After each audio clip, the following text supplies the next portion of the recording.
Nostalgia might seem great at first, but too much means that the feeling fades eventually. That's why the best video game franchises must continue to innovate and reinvent, lest they wind up spinning wheels until they can't move forward at all. That being said, it's nice when a game gives a homage or two to its history, nobody can deny that. From bonus levels to entire unlockable retro titles, gaming has plenty of ways to give you the warm fuzzies when it comes to looking back at the past. I'm Sai for WhatCulture.com, and these are the 10 most nostalgic video game secrets.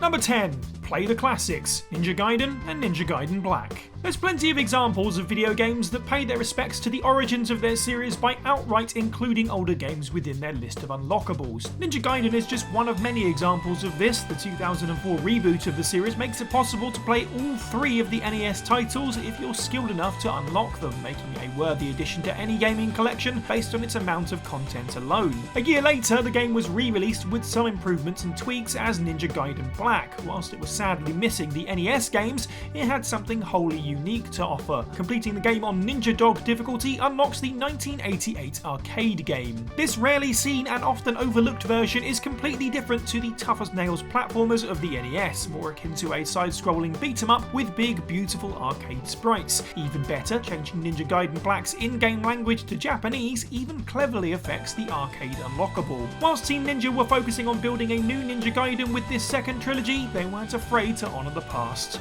Number 9. Retro levels, Tetris effect.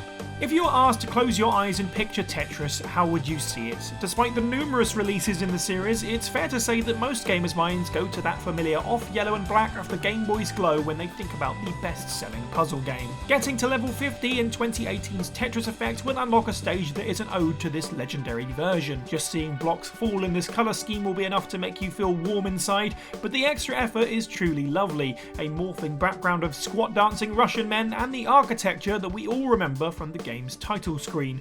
And of course, that piece of music that gets more and more hyped the further you go. There's actually a second unlockable stage which goes even further back. Inserting the Konami code up, up, down, down, left, right, BA on the game's title screen will throw a text box your way. Enter the release date of the original 1984 Electronica 60 prototype of the game and you'll be sent back to the start of it all. It's much simpler and far less flashy, but is an appreciated reference to Tetris's long history, how one experiment on a Russian computer led to a billion-dollar making franchise. Number 8. This Lousy Shirt, GTA Online. The final unlockable for scoring 100% on the absolutely huge Grand Theft Auto 5 is a special side mission which finally makes reference to the long-standing rumour about the GTA series having a hidden Sasquatch. It's a truly fantastic, sarcastic note to end everything on.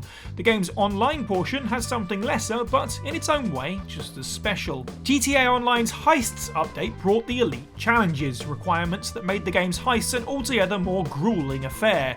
If you're devoted enough to the cause, you do get a small reward for completing every one of the tasks. The unlockable piece of clothing reads, "I beat every elite challenge and all I got was this lousy t-shirt."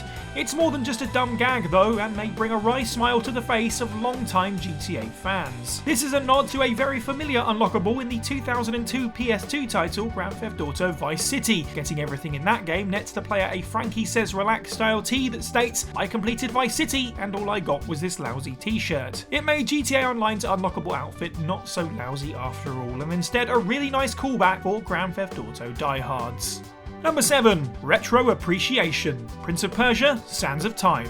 It's very easy for reboots of franchises to avoid what came before, but Prince of Persia Sands of Time slips in several loving nods that don't go unappreciated. At a certain point of the game, the prince mutters, "It's said they built this place on another," which is your cue to look out for a certain rotating switch. The wall behind it doesn't appear to be breakable, but with the sword upgrade it's possible to smash it down and unearth a relic, the original 1989 Prince of Persia. But hang on, what makes this so different that it gets its own entry? Well, whilst it's all well and good to play the Apple II computer version, Sands of Time decides to go a step beyond. By inputting a certain cheat code on the title screen, you can teleport the prince to the first stage of the original game, completely remade in the Sands of Time engine and style. Whilst it feels very different to the original due to the total change in gameplay, this recreation is a fun little homage to where it all began, and gives new players a chance to compare the original game with how it might look today.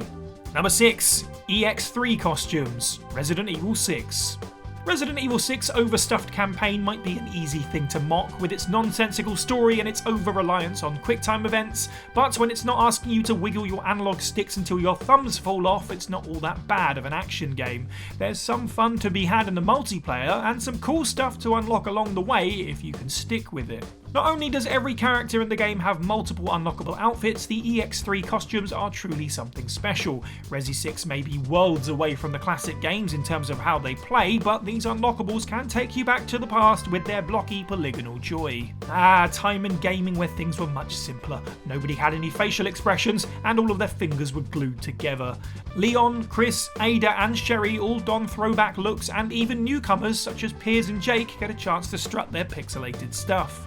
Even if Resident Evil 6 was a shallow experience for you, you could at least enjoy this nostalgic wink. Capcom clearly were proud of the idea as they brought it forward to Resident Evil 2 Remake, and long may it continue. Number 5. Green Hill Zone, Sonic Adventure 2. The first stage of the original Sonic the Hedgehog is one of the platforming genre's most recognisable. Sonic Generations and Sonic Mania both pay homage by starting their respective games with a nostalgic return to it. Even other titles like Sonic 4 Episode 1 that don't include it at least kick off with their own riffs on the idea. On the opposite end of the spectrum, Sonic Adventure 2 made you work for that familiar warm feeling. Green Hill Zone is the last stage you could possibly play in the game.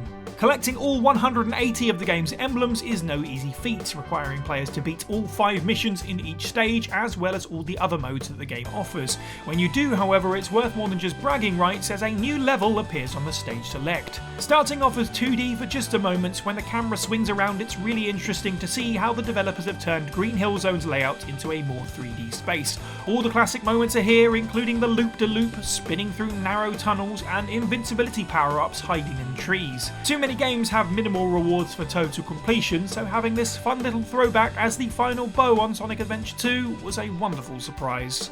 Number 4. Deja Vu, Metal Gear Solid Ground Zeroes. The Metal Gear Solid games have always been known for their depth of content, and MGS5 and its prequel, Ground Zeroes, is no different. In fact, there's one particular mission that itself is bursting at the seams with references and details. Collecting the game's XOF patches unlocks a special extra ops missions called Deja Vu that was originally only available on the PlayStation version of the game, just to denote how special and exclusive it was.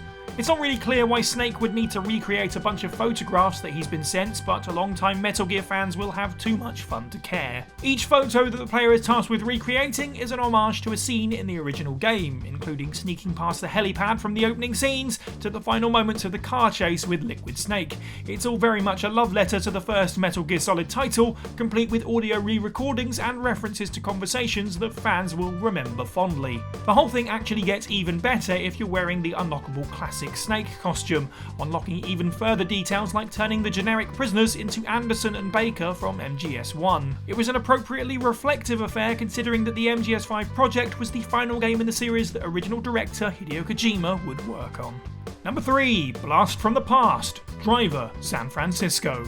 It's not uncommon for racing and driving games to have plenty of excellent unlockable vehicles, but it's very rare that one cascades into something as unique as this secret in Driver San Francisco. Beating Sprint Activity 1 nets you the ability to drive in the world's most stylish time machine, the DeLorean DMC-12. That's not all that earth-shattering by itself, but getting the car up to the famous speed of 88 miles an hour truly blew some players' minds. There's no blaze of fire or anything, but a surprising text box appears to inform you that you've now unlocked Blast from the Past. No, you weren't suddenly going to be forced to go back to 1955 to make sure your parents had their first date, so you were going to see some serious stuff. This hidden mission is a callback to the beginning of the Driver franchise, the infamous tutorial that trapped players inside of a parking garage and forbade them from playing the game until they had completed a checklist of driving stunts. For many players, this is as much of the first game as they saw, as it was notoriously vague and obtuse, so putting you into a Pontiac and getting you to relive it will either show you how far you've come as a player or give you horrible flashbacks. Number 2. Classic Maps, Doom 2016. The modern reboot of Doom was exactly what the series needed after going dormant for many years. It was fresh, fast, exciting and brutal. All of these words could be used to describe the first game upon release, so it was fair to say that id Software had done an incredible job revitalising Doom's tone for the new era. As a callback to Doom's past, there are quite a number of nods and Easter eggs, none better than the game's classic maps. Tucked away in every single level of the 2016 Doom is a secret lever that, when pulled, will open an area that looks quite unlike the rest of the game. These hidden rooms are lifted directly from different classic stages from the original Doom and Doom 2. Even the enemy placements are the same, albeit they're the 2016 equivalent and not pixelated demons. Best of all, stepping into these slices of nostalgia unlocks the entire level for play outside of the main campaign. The stages look and feel similar, but the Doomslayer, demons and combat are all the 2016 version. Not only does this mean there's essentially a second set of missions outside of the core game, but it's a collection of the best levels from the first two titles, presented as a quite frankly awesome mishmash of new and old. Number 1. Peach's Castle, Super Mario Odyssey. With such a long and storied career, there are few characters more primed for retro references than Nintendo's mascot. Super Mario Odyssey moves the series forwards whilst maintaining homages to the past, with sections that temporarily turn the mustachioed hero back into his tiny 8-bit former self dotted through the game. After finishing the main story, an entirely new area of Odyssey unlocks called the Mushroom Kingdom. Rather than reflect the entirety of Peach's domain, however, it's a quaint return to the castle grounds first seen in Super Mario 64. The layout has drastically changed, but there's still plenty of references to find. For one, the level doesn't contain the game's typical power moons, and instead it's a return to 1996's Power Stars, complete with the traditional fanfare. On the castle's roof, you'll find Yoshi, just like in the Nintendo 64 version, whom of course you can now take control of. The pièce de résistance of the whole affair is the secret area that players can only enter if they're wearing Mario's retro costume that changes his modern design back to the pixelated glory of yesteryear. Beyond this door is the castle courtyard, looking exactly as you remember it from 1996.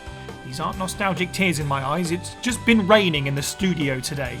And that's the list. Let us know what you thought of this video down in the comments below. Which of these nostalgic callbacks did you love the most? And let us know of any others that you thoroughly enjoyed. Make sure you like this video, share it with your friends, hit subscribe and that notification bell. I've been Cy for WhatCulture, and have a good week.